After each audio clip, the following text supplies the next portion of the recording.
এবার আমরা একটা পাত্রে এটাকে ঢেলে নিচ্ছি।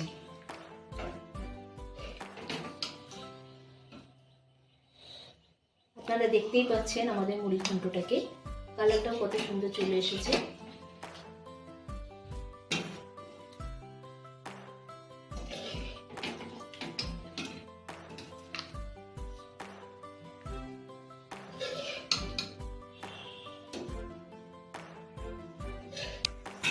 দেখুন আমাদের মাছের মাথা দিয়ে মুড়ি ঘন্ট সম্পূর্ণরূপে রেডি হয়ে গেছে। আপনারা বাড়িতে এইভাবেই একই পদ্ধতিতে একবার বানিয়ে খেয়ে দেখুন, আশা করি আপনাদেরও খুব ভালো লাগবে।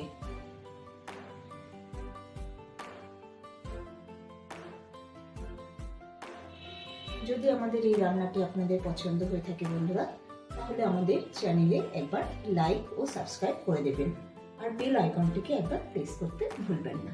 আর অবশ্যই